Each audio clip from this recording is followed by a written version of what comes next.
So the other thing is, this is from PFF, NFL podcast.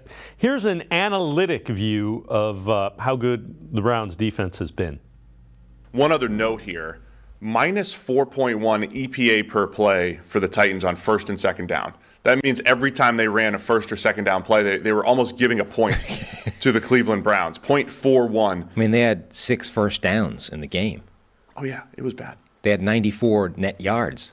And because it was so bad for Tennessee, I think it's overlooked the fact that Deshaun Watson, first off, Deshaun Watson had his cleanest game in a long time for the Browns.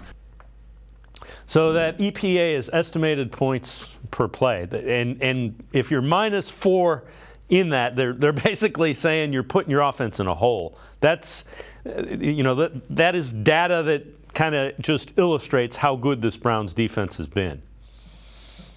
Well, the Titans aren't going to be mistaken for a juggernaut on offense, but they've always been, you know what they're going to do, and they just shut down Derrick Henry completely, and even though they knew he was going to run the ball. And here's the thing I'll throw out there. I asked Kevin Stefanski yesterday.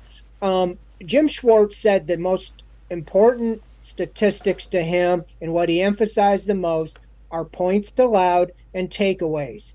This team, through 3 games, only has 2 takeaways.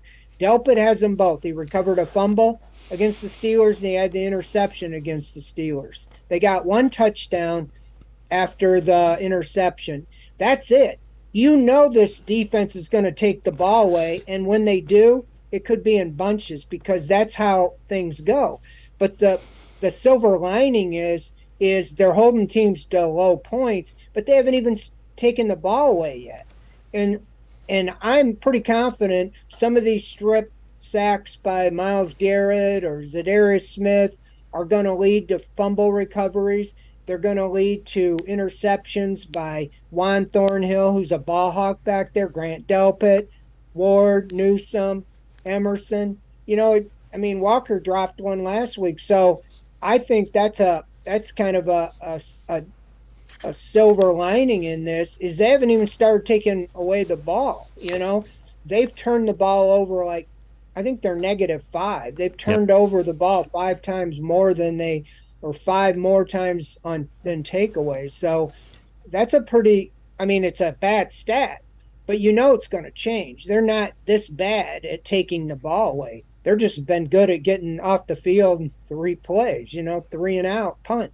Yeah, we earlier in the show we did that. They're the second. There's 2 teams that are worse than them at -7, and then they're -5.